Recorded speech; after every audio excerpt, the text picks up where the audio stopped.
नमस्कार। मैं आप सबका प्यारा दोस्त डॉक्टर अनिल श्रीवास्तव अपने इलेक्ट्रोहोम्योपैथी के इस एपिसोड के अंतिम चरण में, पहले एपिसोड के अंतिम चरण में, यानी आज के इस 20वें और आज शाम को ही मैं आपको 21वां क्रम बताने के बाद आपसे कुछ समय के लिए विदा लूंगा। कल मैंने आपको हार्मोन्स के बारे में, कुछ मौलिक गतिविधियों के बारे में चर्चा की थी।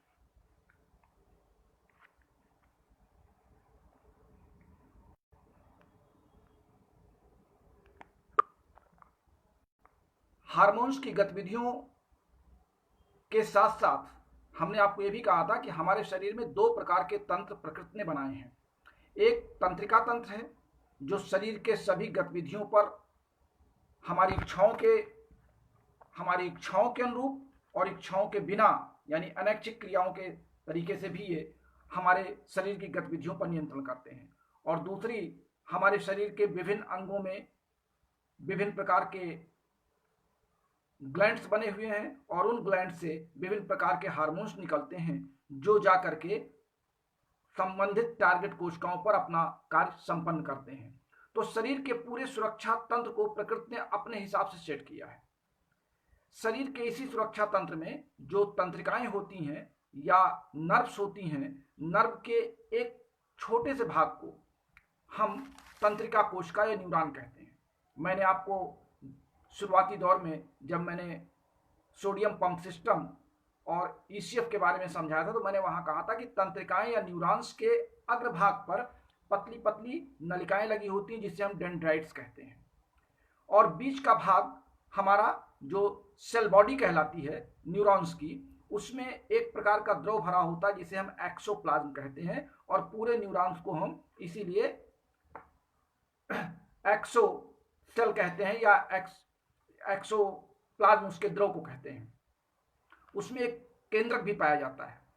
ये पूरा का पूरा तंत्रिका तंत्र बाहर की ओर ईसीएफ या एक्स्ट्रा सेलुलर फ्लूइड से बंधा होता है, यानी नर्व के बाहर एक्स्ट्रा सेलुलर फ्लूइड होती है और नर्व के अंदर एक्सोप्लाज्म का द्रव होता है। और पूरी की पूरी तंत्रिका एक महीन पतली झिल्ली से, जो बहुत ही सख्त होती है, खींचने पर खींचती है मगर टूटती नहीं है, उसे हम न्यूरोलेमा या एक्सोलेमा कहते हैं। एक्सोलेमा बीच बीच में छोटी छोटी पॉइंट्स पर गांठें बना लेती है जिसे हम मेलाइन सीड या नोड ऑफ रेनवायर कहते हैं, और मिलाइन सीड्स इसके चारों ओर एक घेरा बनाती है जिसके अंदर आपका न्यूरोलेमा और एक्टोप्लाज्म सुरक्षित रहता है। और अंतिम सिरा जो तंत्रिका का मैंने आपको बताया था उसे हम नर्व एक्शन या नर्व सेंटर कहते हैं, जहां पर इस के जो संवेदनाएं हैं या जो संकेत हैं वो अगली न्यूरॉन्स को ट्रांसफर कर दिए जाते हैं। तो ये हमने आपको उसी समय बता दिया था तंत्रिका के संदर्भ में, और यही तंत्रिकाएं मिलकर के हमारे शरीर में एक पूरा का पूरा जाल बनाती हैं, सारे अंगों से अपना संबंध स्थापित करती हैं, और इस पूरे तंत्रिका तंत्र को physiological division of nervous system के आधार पे हम इसको 3 भागों में बांट देते हैं। पहला भाग हमारा कहलाता है नर्वस सिस्टम का सेंट्रल नर्वस सिस्टम, जिसे हम सीएनएस कहते हैं। दूसरा हमारा कहलाता है पेरिफेरल सिस्टम, जिसे हम पीएनएस कहते हैं। और तीसरा होता है ऑटोनॉमिक नर्वस सिस्टम या एएनएस कहते हैं। हमारा जो सीएनएस होता है या सेंट्रल नर्वस सिस्टम होता है, इसमें ब्रेन आता है और दूसरा आता है ब्रेन से लगा हुआ हमारे रीढ़ की हड्डी तक निचले काडल तक जो एक तंत्रिका पहुंची होती है, एक लंबी नली होती है जिसे हम स्पाइनल कॉर्ड कहते हैं। यानी ब्रेन से जुड़ा हुआ हमारा ब्रेन का अंतिम सिरा मेडुला, और मेडुला से जुड़ा हुआ हमारा तंत्रिका तंत्र का स्पाइनल कॉर्ड। पेरिफेरल क्या होती हैं? स्पाइनल कॉर्ड के लेफ्ट एंड राइट साइड से निकलने वाली वो तंत्रिकाएं हैं जो विभिन्न अंगों तक जाती हैं। और एक तीसरा है हमारा ऑटोनॉमिक तंत्रिकाएं।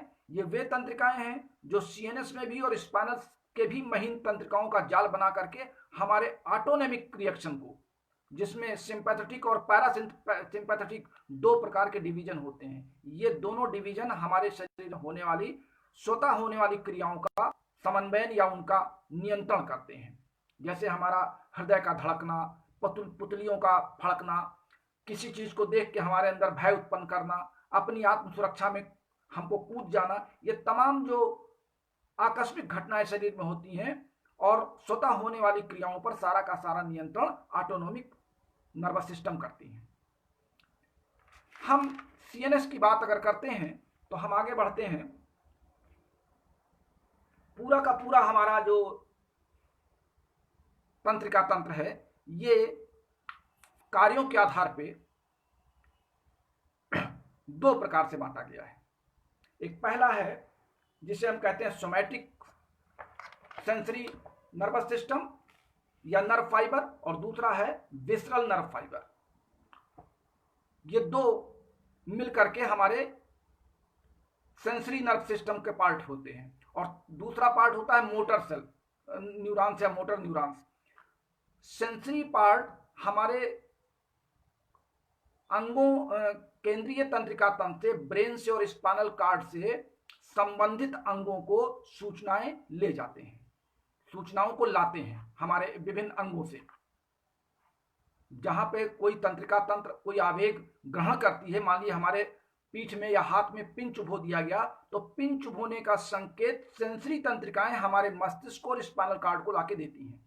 यानी अंगों से संवेदनाओं को लाने का काम सेंसरी नर्व करती हैं, और ये नर्व दो प्रकार की होती हैं। एक होता है, हमने आपको बताया, सोमैटिक नर्व फाइबर, और दूसरा होता है विसरल नर्व फाइबर।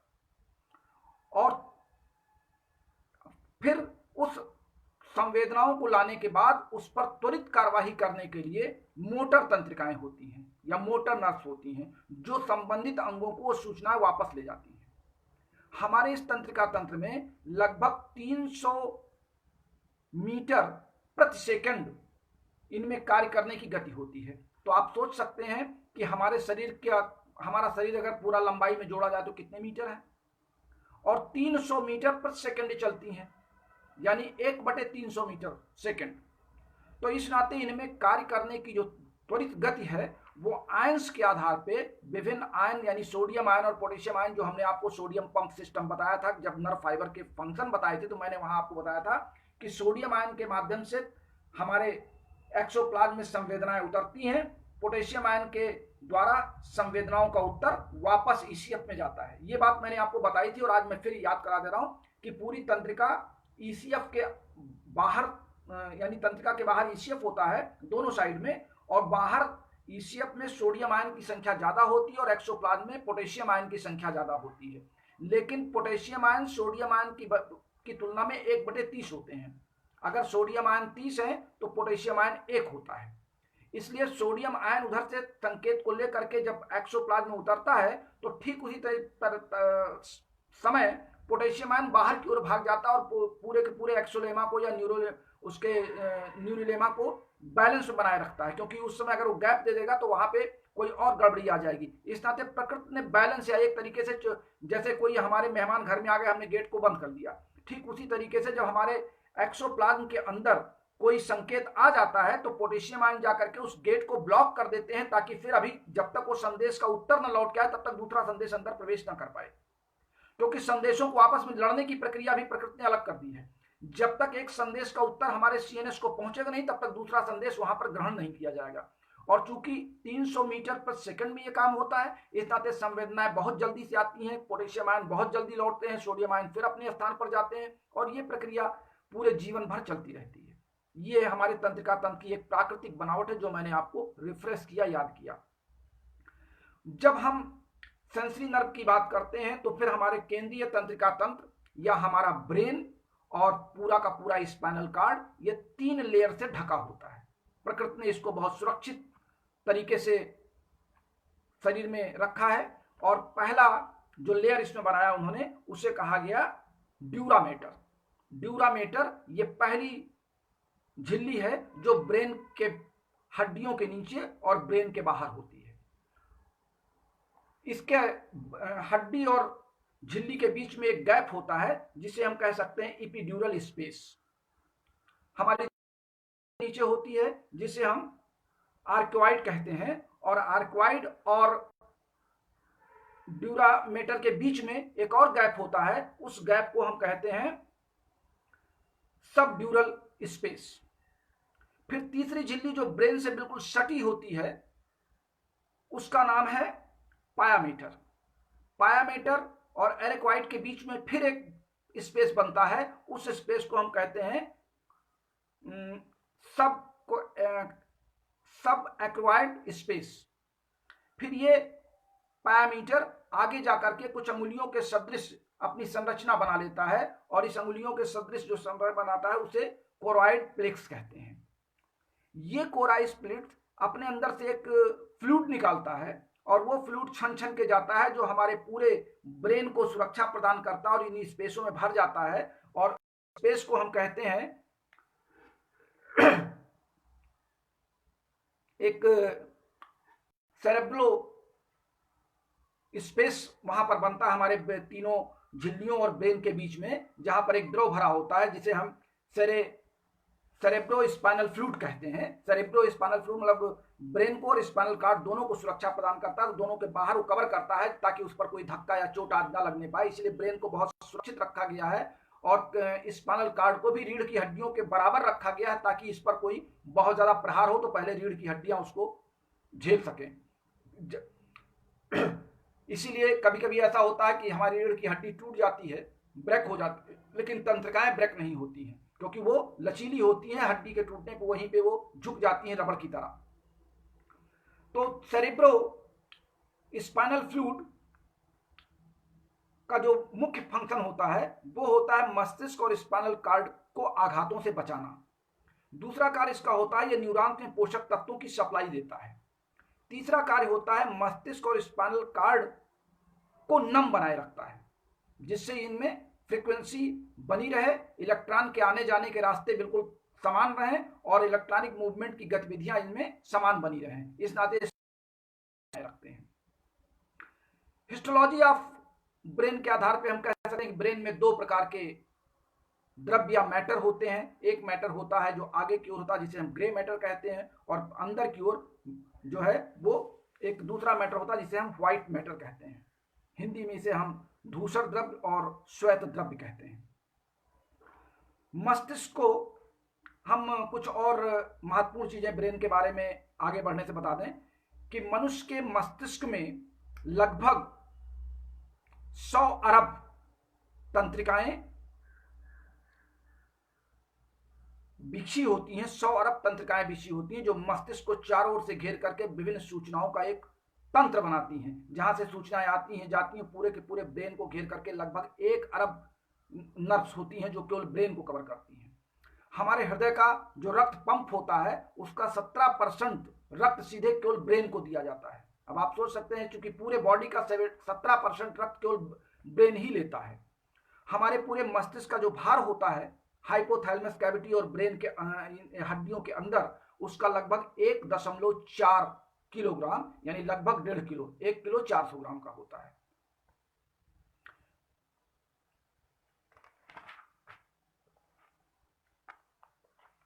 हम मस्तिष्क को जब मस्तिष्क के हम अंदर प्रवेश करते हैं तो मस्तिष्क को हम 3 भागों में बांट देते हैं।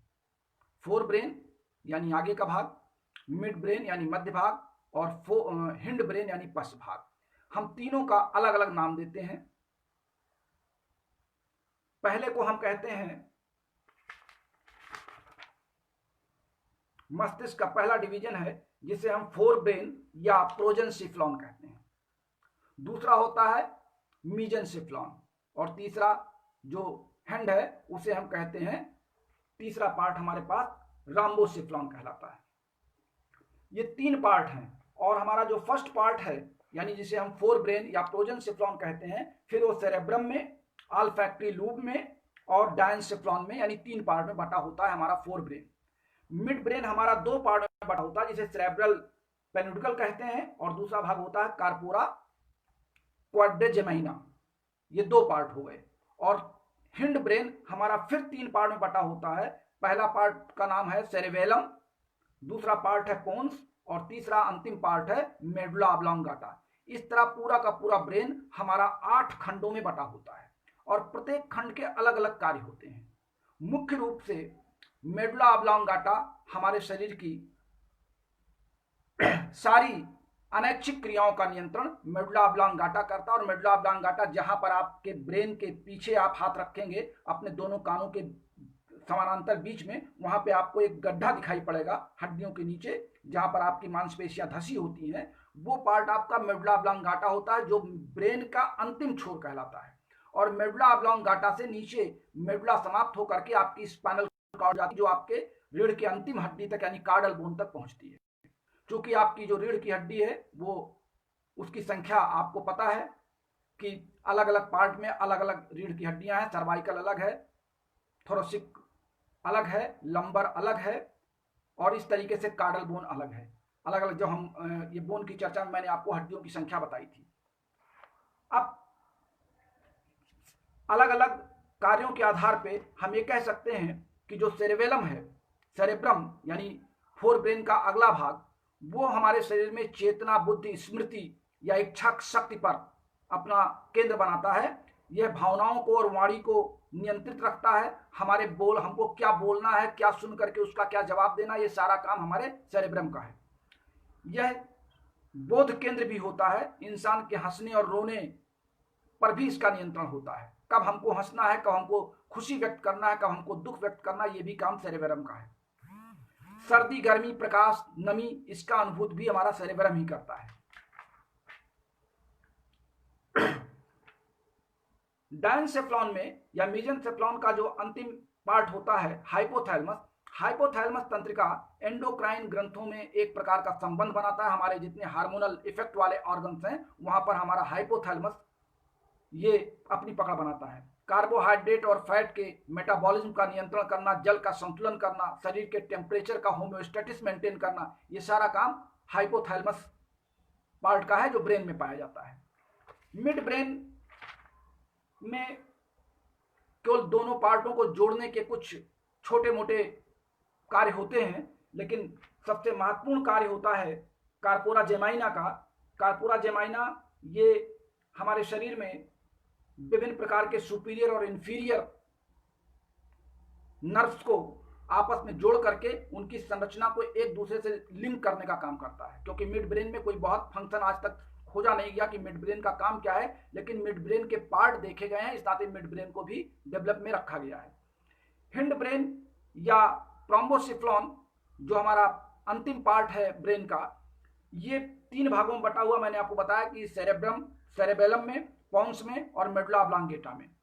मेडुला का कार्य होता है अनैच्छिक क्रियाओं का नियंत्रण, हृदय का स्पंदन, श्वसन की दर, आहार नाल की पेशियों का संकुचन, नियंत्रण करना, भोजन को निगलना, अगर कोई एक्स्ट्रा एक्टिविटी हमारे आहार नाल में हो गई है तो कह करके या वमन करके या वोमिटिंग करके उसको बाहर निकालना, ये काम भी हमारे मेडुला का होता है। मस्तिष्क में कुछ अन्य विशेषताएं भी होती हैं, जहां पर ऑल्फैक्टरी लूब होता है, ये घ्राण केंद्र या सूंघने की शक्ति केंद्र होता है। फिर यहां से शुरू होता है हमारा स्पाइनल कार्ड। और स्पाइनल कार्ड एक तंत्रिका है जो मोटी तंत्रिका है, अन्य तंत्रिकाओं की या अन्य उससे कम करके, और फिर ये हमारे 2 पार्ट में बढ़ती हैं, क्रेनियल में और स्पाइनल में। जो क्रेनियल नर्व होती हैं वो स्पाइनल कार्ड से निकल करके ब्रेन की ओर ऊपर जाती हैं, जो ब्रेन के सारे को कवर करती हैं। और ब्रेन को कवर करके, हालांकि जब प्रैक्टिकल आपको कराया गया होगा या बताया गया होगा, तो आंख का अगर ये पूरा का पूरा पार्ट हम निकाल दें तो इसके नीचे हमको क्रेनियल नर्व का एक थिक ज्वाइंट मिल जाता है, नोट्स मिल जाते हैं, जहां से हम खोज खोज के क्रेनियल नर्व्स को आगे तक निकाल लेते हैं। ये आपको प्रैक्टिकल में कराया गया होगा, मेडिकल में भी कराया गया होगा। जब आपने MSc BSc या इंटरमीडिएट किया होगा तो वहां भी प्रैक्टिकल लैब में आपको किसी भी जानवर का प्रैक्टिकल कराने में उसके आंख के पूरे हम आई बॉल को बाहर निकाल लेते हैं। तो आई बॉल को निकालने के बाद अंदर रेड तरीके से झलकती हुई हल्की पीले कलर की हमको क्रेनियल नर्व्स दिखाई पड़ती, वहीं से हम क्रेनियल नर्व्स को आगे की ओर खोज लेते हैं। और दूसरा होता है स्पाइनल नर्व, जो हमारे लेफ्ट और राइट साइड में स्पाइनल कॉर्ड से निकल करके विभिन्न अंगों को कवर करती है। राइट स्पाइनल कॉर्ड से राइट ऑर्गन में और लेफ्ट से लेफ्ट में, ये पूरे बॉडी को कवर करती हैं। जो क्रेनियल नर्व्स होती हैं ये हमारे शरीर में 12 प्रकार की होती हैं। और 12 अंगों पर इनका नियंत्रण होता है। जो पहली क्रेनियल नर्व होती है उसे हम कहते हैं ऑल्फैक्टरी नर्व। ये नाक के आसपास सूंघने की ये जो नाक के आसपास जो सूंघने की शक्ति होती है, उसको समझने की शक्ति होती है, उसके उद्दीपनों को ग्रहण करने की शक्ति होती है, ये नासाद्वारों के आसपास यानी फैलती है। दूसरा है ऑप्टिक नर्व। इसको नंबर से याद किया जाता है। हम लोगों को जब पढ़ाया जाता है तो हम लोग नंबर से याद करते हैं, पहला ऑल्फैक्टरी, दूसरा ऑप्टिक, इस तरीके से इसका नाम था। ऑप्टिक शब्द ही नेत्र से लिया गया है, यानी जहां पर नेत्र का काम आता है या आंख का संबंधित कोई पार्ट आता है तो उसको हम ऑप्टिक शब्द लेते हैं। ऑप्थेल्मोलॉजी भी ये पढ़ाया जाता है, नेत्र विज्ञान। तो ऑप्टिक नर्व तंत्रिकाएं निकल करके हमारे पूरे के पूरे आंख की हर क्रियाओं पर अपना नियंत्रण करती हैं। तीसरा है अकुमुलेटर। अकुमुलेटर ये पूरा सेरेब्रम से निकलती हैं और नेत्र के गोलकों में जाकर के अपने आप को ये फैला लेती हैं और वहां के सारे कार्यों का नियंत्रण करती हैं। चौथा है trochlear nerve. Trochlear nerve superior oblique से निकलती हैं, मस्तिष्क के संवेदों को लेकर के विभिन्न नेत्र की पेशियों से जो संवेदनाएं होती हैं उनको ले जाकर के मस्तिष्क को देती हैं। चौथा है ट्राइजिमिनल। ट्राइजिमिनल को हमने ऑप्थेल्मिक और मैक्सिलरी दो में बांटा है। दोनों ही ऑप्थेल्मिक जो मांस हमारे नेत्र से निकल करके हमारे त्वचा से निकल करके विभिन्न प्रकार के उद्दीपन को ये ग्रहण करके मस्तिष्क को देती हैं, और जो मैक्सिलरी है ये कोशिकाएं हमारे विभिन्न ग्राही अंगों से जुड़ करके संवेदनाएं पहुंचाती हैं मस्तिष्क को। हमारा छठवां है एम्बुलेंस नर्व। ये मेडुला के आवेगों को लेकर के पेशी तंत्र से जोड़ देती हैं। सातवां हमारा है फेशियल। फेशियल 3 में बटा होता है, पैलेटाइन, ड्राइमेंडुलर और कार्टा टिम्पेनाई। ये हमारे पूरे के पूरे इस माउथ पार्ट को, गाल को, ओंठ को, अंदर के मस्कुलर कैविटी को, माउथ कैविटी को, गले के अंदर के आसपास के भाग को, ये वहां की संवेदनाएं लेकर के मस्तिष्क को देती हैं। आठवां है ऑडिटरी नर्व। ऑडिटरी शब्द भी आपको पता है, ये सुनने का काम करता है। तो हमारे कान के अंदर की जितनी गतिविधियां हैं वहां के अंदर की सारी गतिविधियों को ये तंत्रिकाएं ले जाकर के हमारे मस्तिष्क को प्रदान करती हैं, वहां की सूचनाएं एकत्र करती हैं। ऑडिटरी को भी हमने दो में बांटा है, वेस्टिबुलर में और कॉक्लियर में। कॉक्लियर हमारे कान का, जब मैं अभी आपको कान की संरचना बताऊंगा वहां पे मैं आज शाम का जो मैं क्लास लूंगा उसमें मैं नेत्र और कान, यानी चूंकि आज कान के बारे में मैं आपसे शाम को बात करूंगा। नौवां है ग्लासोफेरिंजियल तंत्रिकाएं। ये मेडुला की होती हैं, जो जीभ और जीभ के आसपास, फायरिंग्स के आसपास जितनी गतिविधियां होती हैं वहां के सूचनाओं को ये मस्तिष्क को देती हैं। प्यास लगना, स्वाद लेना, भूख की अनुभूति होना, ये तमाम चीजें ऐसी होती हैं जो ब्रेन को ये संकेत भेजती, ब्रेन फिर उसका उत्तर देकर के इनको कार्य करने की प्रेरणा देता है। 10वां है वैगस नर्व। वैगस को फिर हमने 5 खंडों में बांट दिया है। पहला है सुपीरियर लैरिंजियल, दूसरा है रिकरेंट लैरिंजियल, तीसरा है कार्डियक, चौथा है निमोगैस्ट्रिक और पांचवा, ये नाम से ही अपने अपने अंगों को संकेत दे रहे हैं। जैसे कार्डियक है तो हृदय की तंत्रिकाओं को कवर करेगा, न्यूमैट्रिक है तो ये विभिन्न क्वाड्राइना, मेडुला, इन अंगों से तंत्र संवेदनाओं ग्रहण करेंगी। आपका रिजंट है, कंठ की पेशियां जो गले के आसपास की हैं, ये आपकी सुपीरियर लैरिंजियल कवर करती हैं। हमारा जो 11वां क्रेनियल नर्व है उसका नाम होता है स्पाइनल एसेसरी नर्व।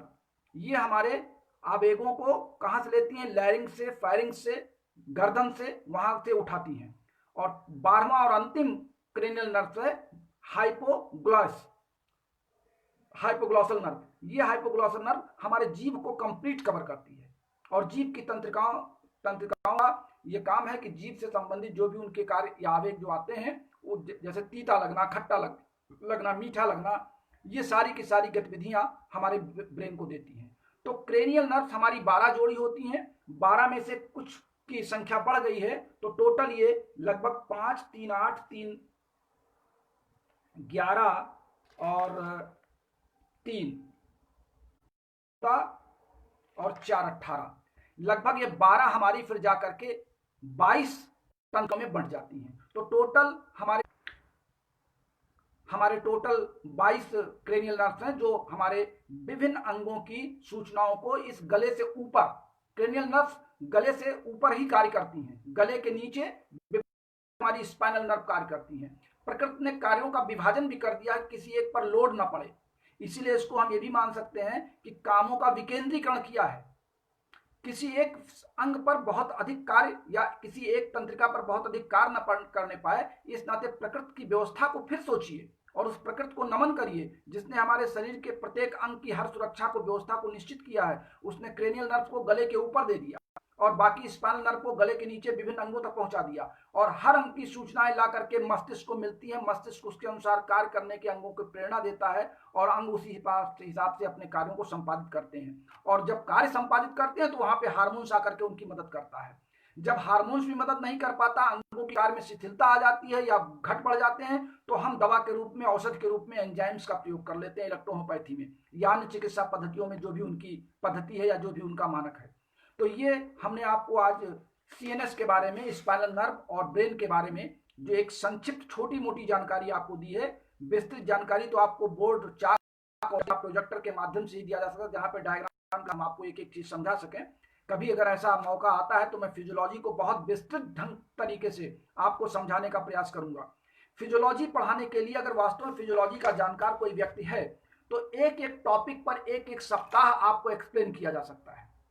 और मैं जहां तक मैं अपनी बात बताता हूं कि फिजियोलॉजी मेरा बहुत ही मनपसंद सब्जेक्ट रहा है और मैंने फिजियोलॉजी को बहुत गंभीरता से लिया। फिजियोलॉजी के सारे सिद्धांत को, उसके जो फार्मूले हैं या उसका जो फंक्शन ऑफ फिजियोलॉजी है प्रत्येक ऑर्गन की और ऑर्गन के सब ऑर्गन की, मैंने उसको बहुत गंभीरता पूर्वक अपने एमएससी तक करने में मैंने इसको बहुत गंभीरता से पढ़ा था। इस नाते मेरा पेट सब्जेक्ट फिजियोलॉजी है, लेकिन साथ में चूंकि जेनेटिक्स और जीन्स का मेरा एक थीसिस का कार्यक्रम था जो मैंने एमएससी के लास्ट ईयर में ग्रहण किया था, तो इस नाते जेनेटिक्स या जीन पर समन्वय भी मेरा अपना पेट सब्जेक्ट रहा है।